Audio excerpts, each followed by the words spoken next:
Salut à tous, aujourd'hui on parle de la mentalité en match, en entraînement.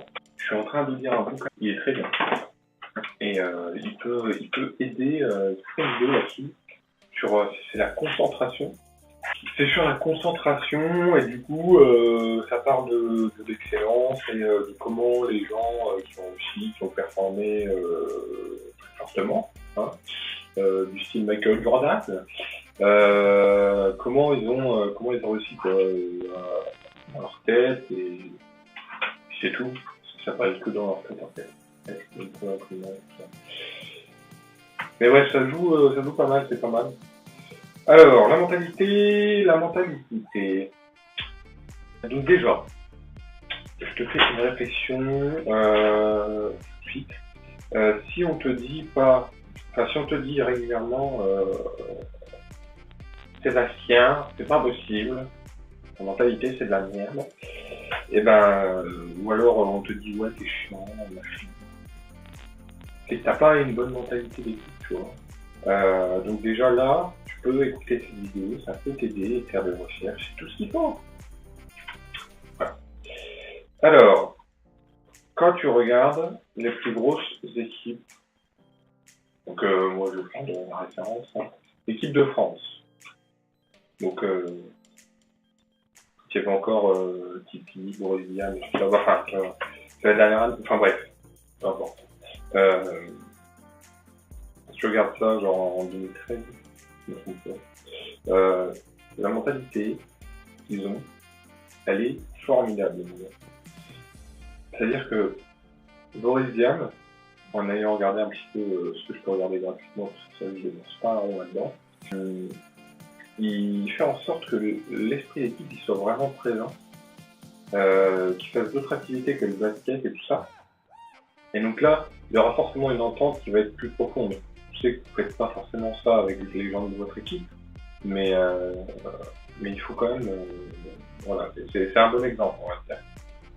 Même si vous êtes un peu seul dans votre monde à toujours vouloir gagner, en soi c'est pas mauvais, hein, mais il faut quand même penser à être tolérant et encourageant avec vos coéquipiers. C'est-à-dire que quand vous avez un joueur qui joue mal dans votre équipe,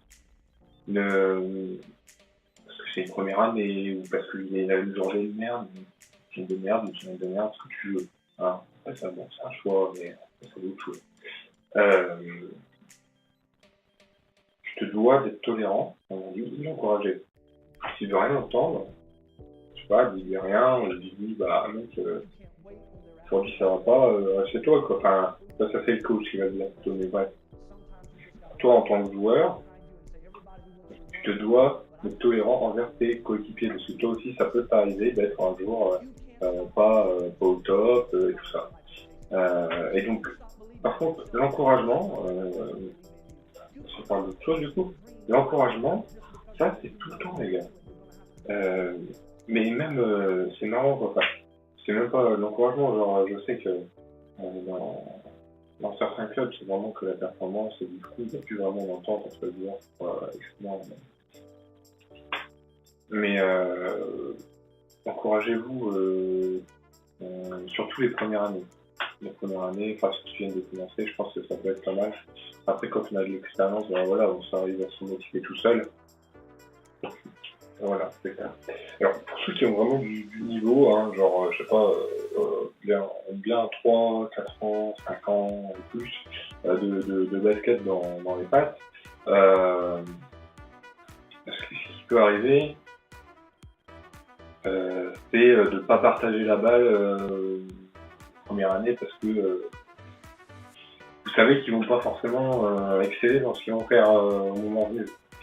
Ou du moins essayer de faire un truc correct. Mais faites-le quand même si le joueur de première année il est sur le terrain, il doit jouer. C'est un joueur comme les autres, il est là pour faire de l'expérience, si vous ne le faites pas jouer, il va encore moins évoluer. Et alors, au moment où ils vont faire une connerie, genre je sais pas, perdre de balles, ils vont pas avoir bien pris son position, pas démarquer le bon endroit, bon, plein de trucs, n'hésitez pas à leur expliquer. surtout si vous êtes plus âgé que lui, quoi. Ça les aide toujours. Après, si c'est une tête de mule et qu'il est dans son truc, bah, tu veux pas entendre un conseil de quelqu'un qui a plus d'expérience, c'est un peu con, mais bon, voilà quoi. Vous cirez le banc, hein, comme on dit si bien. Vous êtes première année, alors c'est pas forcément de la mentalité, mais gardez le moral. Pas vous jouerez de façon plus après. Si vous augmentez le niveau à chaque fois, c'est un peu chiant, vous allez toujours un petit peu cirer le banc, mais ça dépend si vous faites une exposition à un moment. Mais après, si vous voulez rester un petit niveau avec vos potes, à mon avis, il n'y a pas de problème. Peut-être la première année, ça va être un peu chiant, mais après, je suis persuadé que je suis désolé. À part si c'est un niveau que vous allez prendre 2 ans, 3 ans à atteindre le niveau. Si vous cirez le banc, en gros, si vous êtes tout le temps sur le banc, il y a forcément une raison. Hein. Le coach, il fait son job normalement correctement. Et je dirais même si vous êtes plus positif, je dis pas même pas avoir un meilleur basket, c'est une bonne mentalité, pas de critique de l'arbitrage, essayer de faire votre mieux, tout. Je pense concrètement qu'un bon coach, ou même un coach normal, il vous fera, comment, il n'y a pas de, pardon, des boîtes coach. Je pense qu'un coach normal, il pourra, un coach, on va juste dire un coach. Je pense qu'un coach pourra vous repérer en voyant que vous faites ça et ensuite vous pourrez peut-être plus avoir de temps de jeu, quoi. Concernant l'arbitrage, alors on sait tous que l'arbitrage au basket et dans les autres sports, ils sont lynchés. Je dirais très régulièrement. Si c'est faux, dites-le moi, mais je pense pas avoir faux.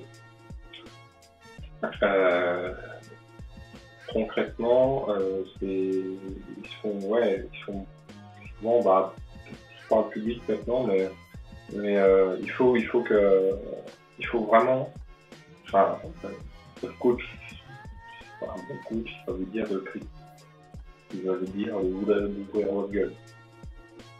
Mais logiquement, le coach va toujours vous dire, c'est moi qui parle. Puis en plus, enfin, je sais pas si vous prenez une technique, je sais pas quoi, c'est payé pour le club ou c'est qui est payé. Mais... Enfin, c'est un peu con ça quand même. Si je prends une technique, je sais que c'est pas tous des super bons arbitres, hein, c'est un arbitre qui a l'air de jouer, mais faut se l'avouer. J'ai été arbitre, hein, enfin j'ai été arbitre bénévole.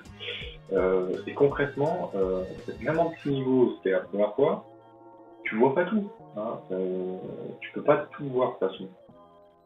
C'est comme ça, c'est des êtres humains, ils sont surhumains, il y en a deux généralement, et normalement ça suffit, mais bon, c'est certains c'est moyen, puis d'autres c'est mieux.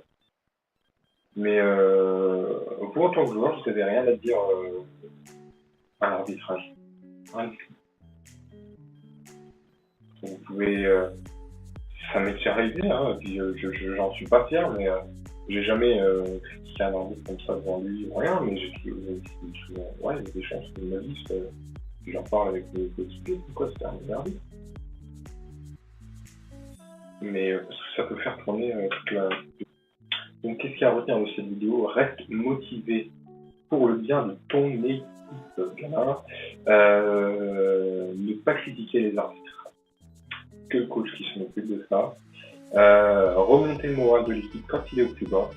Hein, on connaît tous le fameux voilà. Ah oui, ça j'ai encore vu en équipe de France. Il n'y a pas vraiment de capitaine d'équipe, mais si, je veux dire, si vous êtes le daron de l'équipe, un peu, t'as 40 balais, senior, t'es plus vieux, vous avez de l'expérience, je pense que tu pourras un peu te considérer comme un daron. Du coup, moi, ce que je pourrais te dire, c'est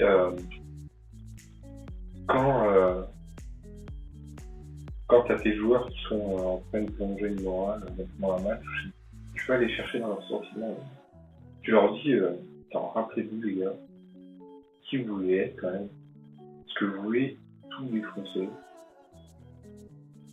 On n'est pas là pour se faire défoncer, vous voulez pas essayer animer de la foule, pas possible. Ok. Et ça, c'est aller les chercher dans leurs sentiments, les gars. Ok. Je pense que j'ai vu ça en pro. Ce sera tout pour cette vidéo, j'espère que tu as aimé. Voilà. Porte-toi bien. Et bonsoir. Ouais, je vais manger.